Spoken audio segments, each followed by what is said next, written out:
Salam Patunggilan. Majelis Jemaat mengucapkan selamat hari Minggu dan selamat beribadah di rumah masing-masing. Bapak, Ibu, Saudara, dan anak-anak kami undang untuk berdiri. Mari kita memulai ibadah pada hari ini dengan memuliakan nama Tuhan dengan Kidung Jemaat 161 ayat yang pertama dan yang kelima. Segala kemuliaan.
Mari Bapak, Ibu, Saudara, umat Tuhan kepunyaan Allah, kita mengkuduskan ibadah kita pada saat ini dengan mengaku di dalam hati yang demikian.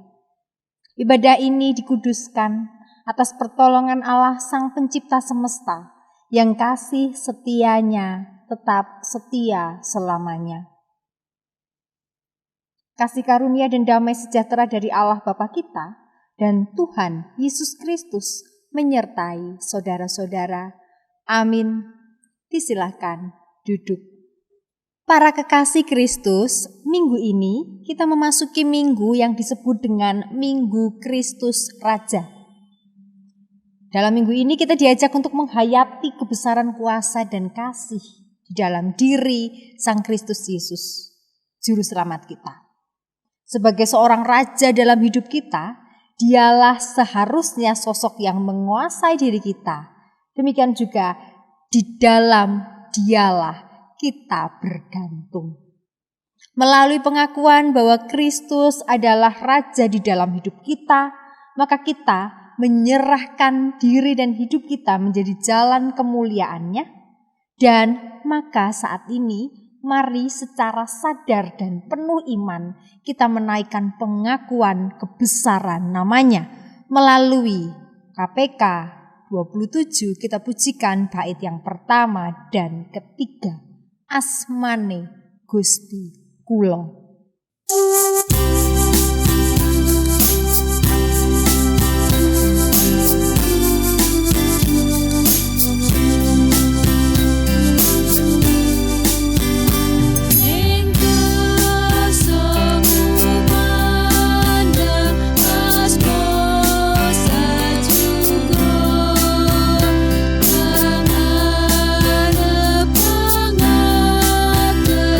Jagat dan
Kita akan merenungkan firman Tuhan.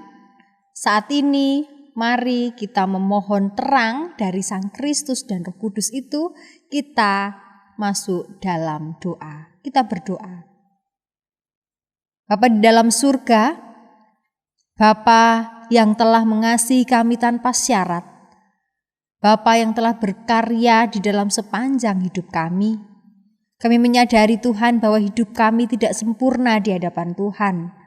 Kami menyadari bahwa jalan-jalan kehidupan kami justru lebih sering tersesat dan meninggalkan kebenaran firman-Mu.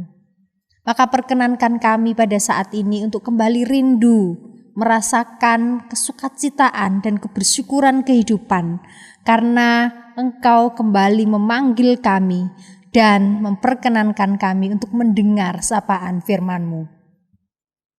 Anugerahkan kepada kami firman Tuhan yang akan menolong kami untuk kami hidup semakin mendekat dengan Kristus, semakin seturut dengan kehendak-Mu dan semakin memuliakan-Mu.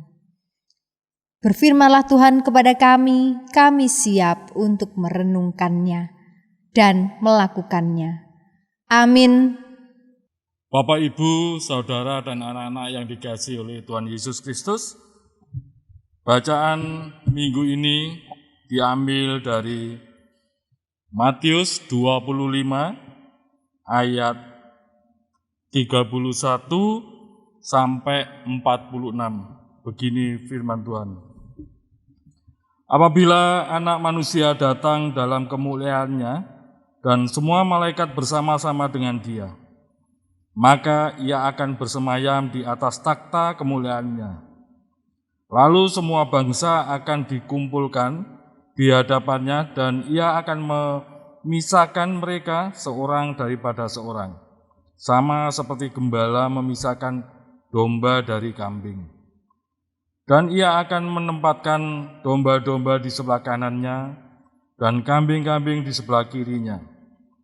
Dan Raja itu akan berkata kepada mereka yang di sebelah kanannya, "Mari, hai kamu yang diberkati oleh Bapa-Ku, terimalah kerajaan yang telah disediakan bagimu sejak dunia dijadikan. Sebab ketika aku lapar, kamu memberi aku makan. Ketika aku haus, kamu memberi aku minum.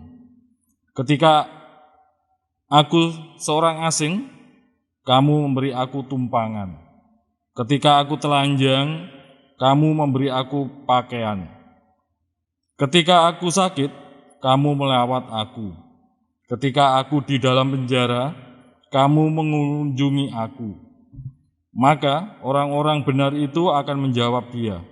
Katanya, "Tuhan, bila manakah kami melihat Engkau lapar dan kami memberi Engkau makan, atau haus dan kami memberi Engkau minum? Bila manakah kami melihat Engkau sebagai orang asing dan kami memberi Engkau tumpangan, atau telanjang dan kami memberi Engkau pakaian? Bila manakah kami melihat Engkau sakit atau dalam penjara dan kami mengunjungi Engkau?" Dan Raja itu akan menjawab mereka, "Aku berkata kepadamu, sesungguhnya segala sesuatu yang kamu lakukan untuk salah seorang dari saudaraku yang paling hina ini, kamu telah melakukannya untuk aku." Dan Ia akan berkata juga kepada mereka yang di sebelah kirinya, "Nyala dari hadapanku, hai kamu orang-orang terkutuk. Nyala ke dalam api yang kekal yang telah sedia untuk iblis dan malaikat-malaikatnya. Sebab ketika aku lapar, kamu tidak memberi aku makan. Ketika aku haus, kamu tidak memberi aku minum. Ketika aku seorang asing, kamu tidak memberi aku tumpangan. Ketika aku telanjang, kamu tidak memberi aku pakaian. Ketika aku sakit dan dalam penjara, kamu tidak melawat aku." Lalu mereka pun akan menjawab Dia, katanya, "Tuhan, bila manakah kami melihat Engkau lapar atau haus, atau sebagai orang asing, atau telanjang atau sakit, atau dalam penjara, dan kami tidak melayani Engkau. Maka ia akan menjawab mereka, Aku berkata kepadamu, sesungguhnya segala sesuatu yang tidak kamu lakukan untuk salah seorang dari yang paling hina ini, kamu tidak melakukannya juga untuk aku. Dan mereka ini akan masuk ke tempat siksaan yang kekal, tetapi orang benar ke dalam hidup yang kekal. Amin. Salam persekutuan dalam tubuh Kristus, Bapak, Ibu, Saudara, dan anak-anak. Bacaan kita saat ini kembali mengingatkan kita mengenai bagaimana akhir zaman itu dinyatakan. Nantinya akan datang sosok yang namanya Anak Manusia yang akan memberikan sebuah pemisah kepada umat manusia. Sama seperti memisahkan kambing dengan domba. Ada yang ditempatkan di sebelah kanannya. Nah, nanti domba-domba ini akan ditempatkan sebelah kanannya. Dan ada yang ditempatkan di sebelah kirinya seperti kambing. Nah, yang di sebelah kanan akan menerima kenyataan kerajaan yang akan disediakan. Sedangkan yang di sebelah kirinya, sebaliknya, akan masuk ke dalam siksaan yang kekal. Nah, yang menarik Bapak, Ibu, dan Saudara, dan anak-anak, untuk kita bersama-sama melihat mengenai kriteria siapa-siapa yang lolos untuk masuk ke dalam kerajaan untuk duduk di sebelah kanannya tadi. Yaitu, siapa yang akan duduk di sebelah kanan yang nantinya akan menerima kerajaan? Itu adalah orang-orang yang ketika melihat anak manusia ini A-nya besar, M-nya besar. Anak manusia ini lapar, haus, menjadi orang asing, telanjang, sakit, dan berada dalam penjara. Nah, kategori ini tadi. Nah, orang-orang yang masuk nanti dalam kerajaan adalah orang-orang yang melihat anak manusia tadi dalam keadaan begitu. Orang tersebut melakukan aksi untuk menolong. Ayat 35 dan ke-36. Nah, lalu yang akan menjadi pertanyaan selanjutnya adalah, lah mosok tojo anak manusia, Kristus itu sendiri, Tuhan Yesus itu sendiri, itu berada dalam keadaan kelaparan, haus, dan sebagainya itu tadi. Nah, selanjutnya disinilah Bapak, Ibu, dan Saudara, kunci kerajaan yang telah disediakan. Anak manusia itu menyamakan dirinya dengan yang dikatakan sebenarnya, yaitu memberi makan ketika ada orang yang lapar, memberi minum ketika ada orang yang haus, memberi tumpangan ketika berjumpa dengan orang asing, memberi pakaian ketika ada orang yang telanjang, memberi lawatan ketika ada orang yang sakit, dan mengunjungi ketika ada orang yang ada di dalam penjara. Nah, ketika kita melihat persyaratan bagaimana mendapatkan kunci kerajaan yang nantinya didapatkan ketika anak manusia itu datang membawa pemisah, kita akan melihat bahwa sebenarnya sederhana. 6. Dan apabila kita benar-benar ingin melakukannya, kita dengan niatan melakukannya, maka itu pasti bisa dilakukan. Itu bukan hal yang sulit untuk diaksikan. Nah, disinilah Bapak, Ibu, dan Saudara, pemahaman mengenai salib Kristus itu kembali digaungkan kepada kita. Kita diajak untuk menghayati kembali sebenarnya salib itu simbol apa sih? Lambang apa sih? Di balik simbol-simbol salib yang biasa kita pakai, yang biasa kita lihat dalam kehidupan, kita perlu paham dulu apa makna sebenarnya dari lambang salib itu. Banyak orang yang percaya bahwa salib itu adalah lambang keselamatan, lambang pengampunan. Ya benar, tidak salah. Ya oke. Tetapi ada juga yang perlu kita pahami berkaitan dengan lambang salib itu. Kita perlu memahami bahwa lambang salib itu juga merupakan lambang pemberian diri. Memberi diri. Karena di dalam salib Tuhan Yesus itu, Tuhan sedang memberi dirinya bagi manusia. Dan setiap orang percaya yang juga memikul salib, maka membawa konsekuensi aksi untuk juga memberi diri bagi sesama. Memberi diri merupakan pemahaman, tindakan yang sejalan dengan apa yang dilakukan oleh Tuhan Yesus itu sendiri. Termasuk pada saat ini ketika kita belajar mengenai apa itu akhir zaman, memberi diri adalah menyediakan diri dengan setulus-tulusnya, seutuh-utuhnya untuk membela dan menolong orang lain tanpa mengharapkan imbalan dalam bentuk apapun. Ada sebuah cerita saat musim dingin yang sangat keras dalam Perang Dunia Kedua. Ada sebuah rumah sakit di Jerman yang saat itu terisolasi dan kawasan itu terancam mendapat serangan bom dari pesawat pembom sekutu. Dan rumah sakit ini khawatir, jangan-jangan rumah sakit kami ini tidak dilihat sebagai rumah sakit. Ini dianggap satu kawasan saja yang akan dihancurkan. Nah, dalam situasi genting itu Bapak Ibu dan Saudara, ada seorang perawat yang menghilang. Dan setelah perawat ini menghilang, kawasan rumah sakit itu sedikit lebih tenang.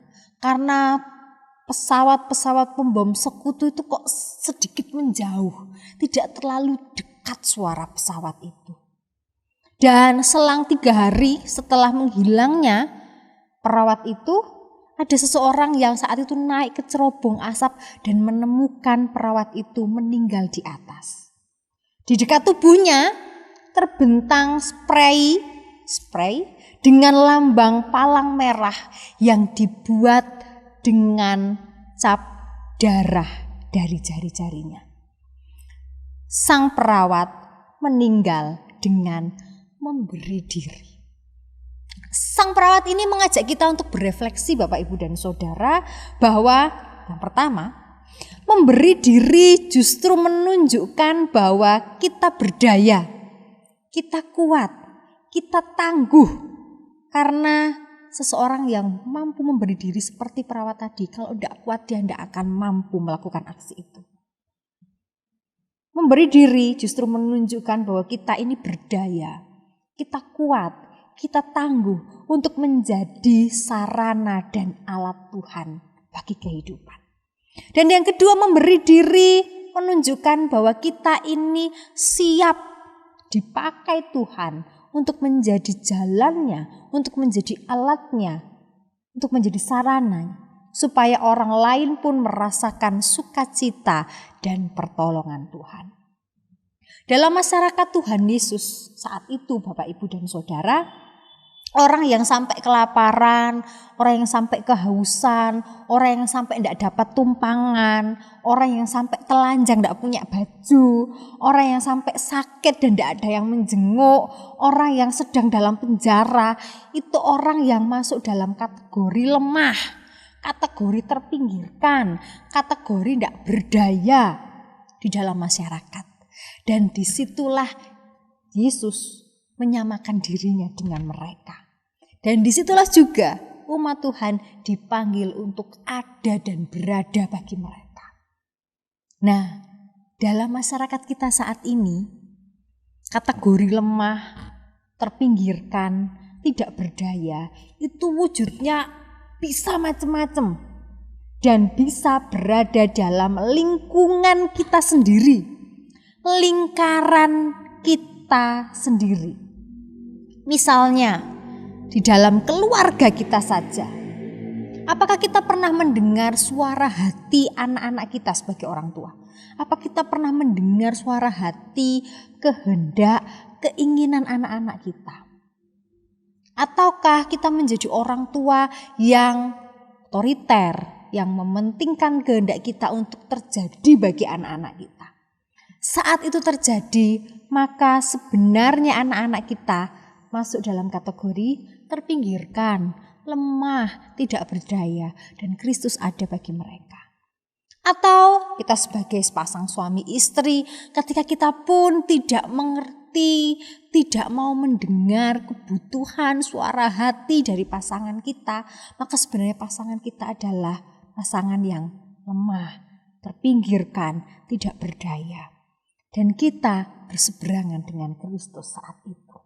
Dalam pekerjaan, ketika kita memiliki bawahan, ketika kita menjadi atasan, apakah kita mengabaikan hak, jeritan, kebutuhan dari pekerja atau bawahan kita?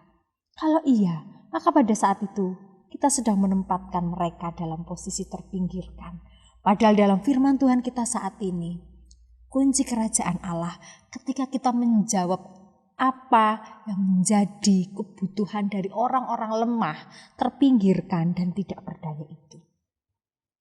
Minggu ini adalah Minggu Kristus Raja, Bapak, Ibu, dan Saudara. Minggu persiapan, karena minggu depan kita akan memasuki Minggu Advent yang pertama. Minggu Advent artinya Minggu persiapan sebelum memasuki Natal. Dan dalam Minggu Kristus Raja ini kita diajak untuk melihat bahwa Kristus Sang Raja itu mencitrakan dirinya sebagai Raja yang bersama-sama dengan yang lemah, yang terpinggirkan, yang tidak berdaya, yang tidak memiliki kekuatan untuk melawan atau membela atau memperjuangkan dirinya. Dan disitulah Kristus memperjuangkan. Maka kita pun diajak menjadi sepertinya. Maka kiranya saat ini biarkan pelayanan kita adalah pelayanan yang memberi diri bagi kemuliaan namanya. Amin. Saat teduh bagi kita. Jemaat, kami undang untuk berdiri. Jemaat yang dikasihi Tuhan, marilah kita memperbarui iman kita dengan kita mengucapkan pengakuan iman rasuli secara bersama-sama. Pengakuan iman rasuli.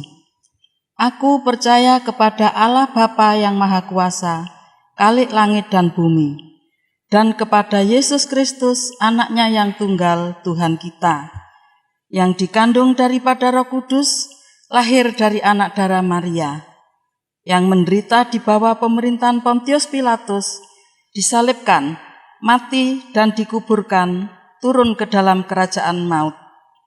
Pada hari yang ketiga, bangkit pula dari antara orang mati, naik ke surga, duduk di sebelah kanan Allah Bapa yang Maha Kuasa, dan akan datang dari sana untuk menghakimi orang yang hidup dan yang mati. Aku percaya kepada Roh Kudus, gereja yang kudus dan am, persekutuan orang kudus, pengampunan dosa, kebangkitan daging, dan hidup yang kekal. Amin. Jemaat dipersilakan duduk kembali. Bapak, Ibu, Saudara, serta anak-anak yang terkasih, waktunya kita mengumpulkan persembahan.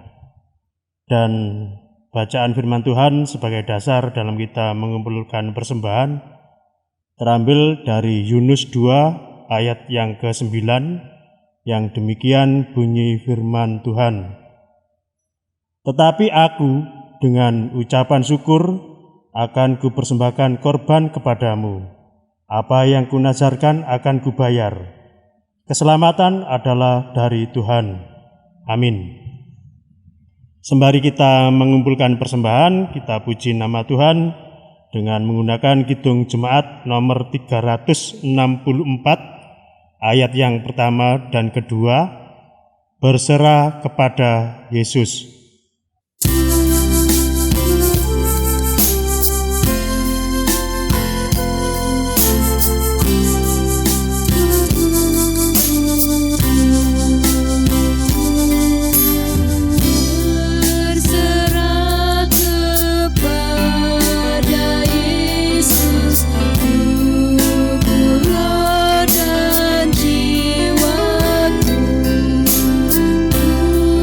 Kasih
Para milik Tuhan, kita bersama akan menyerahkan hidup kita, segala pergumulan kita, segala harapan kita kepada Tuhan di dalam doa. Mari kita berdoa syafaat. Bapa yang baik, yang bertahta dalam surga, Bapa yang kami kenal di dalam diri Tuhan Yesus Kristus yang menjadi juru selamat hidup kami mengucap syukur kepadamu ya Tuhan, Engkau tetap memperkenankan kami untuk membangun persekutuan dengan-Mu pada saat ini. Sungguh Bapa, kami sampai di tahapan hidup kami saat ini, itu bukan karena kami hebat, bukan karena kami kuat, bukan karena kami mampu, tetapi sungguh itu karena kemurahan kebaikan Tuhan, sehingga biarkan kami itu tetap rendah hati, mempersilahkan Tuhan untuk menuntun, memberkati, dan menguatkan hidup kami. Kami juga tetap mempersilahkan Engkau berkarya bagi kehidupan berbangsa dan bernegara kami ya Bapa. Tolong tuntun bangsa kami untuk segera lepas dari pandemi COVID-19, agar vaksinnya dapat segera didistribusikan kepada warga negara, dan pemulihan bangsa kami pun terjadi. Kami masih mengalami berbagai kesulitan kehidupan sebagai imbas dari pandemi COVID ini, maka biarkan pengharapan kami saat ini kami serahkan ke dalam tangan kuasa Tuhan. Kami percaya pemimpin negara kami Tuhan pakai sebagai sarana bagi pemulihan, bagi perjuangan bangsa kami untuk segera pulih dari pandemi ini. Dan biarkan juga kami sebagai warga negara Tuhan pakai sebagai sarana bersama-sama dengan pemimpin negara kami untuk memulihkan bangsa kami. Kami juga berdoa bagi masyarakat, warga jemaat yang berada dalam kondisi rentan, orang tua, anak-anak, atau orang dengan penyakit penyerta.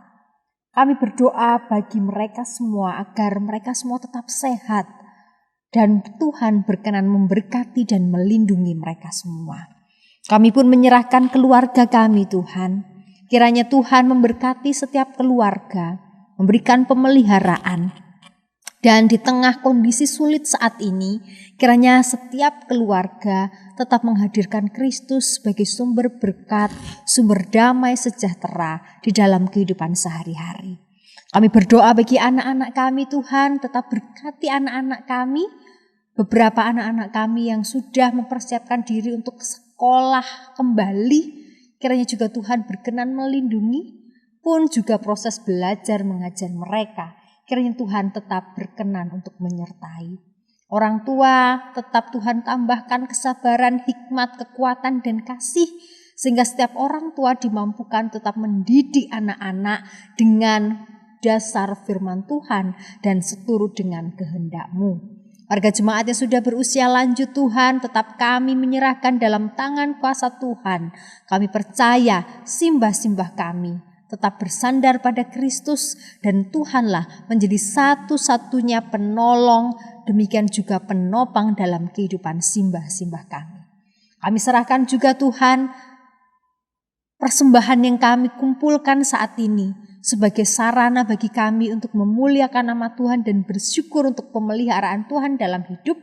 Maka persembahan yang sudah kami berikan dengan ketulusan ini, Tuhan berkenan untuk menerima, demikian juga menolong agar majelis jemaat yang mengelola persembahan ini sungguh dapat mengelolanya bagi kemuliaan nama-Mu. Bapa, inilah doa kami. Berkatilah hidup kami dan sempurnakan hidup kami bagi jalan kemuliaan-Mu.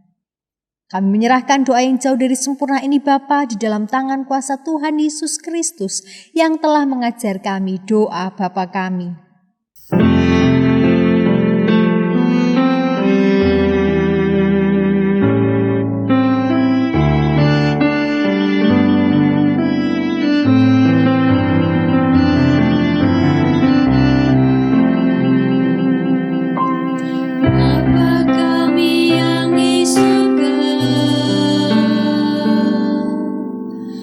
Dikuduskanlah nama-Mu.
Bapak, Ibu, Saudara diundang untuk berdiri.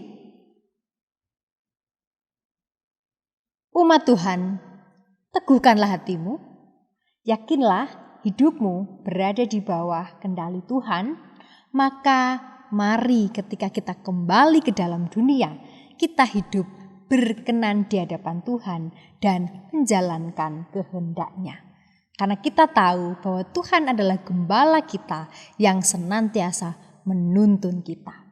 Kidung Jemaat 407, kita pujikan baitnya yang pertama. Tuhan, Kau gembala kami.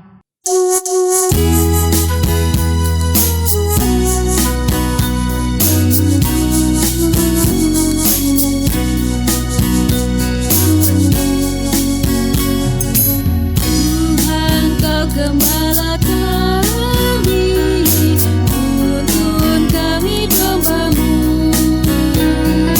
Bila kami menikmati nikmat pengorbanan-Mu, Tuhan Yesus Juru Selamat, kami ini milik-Mu. Tuhan Yesus Juru Selamat, kami ini milik-Mu.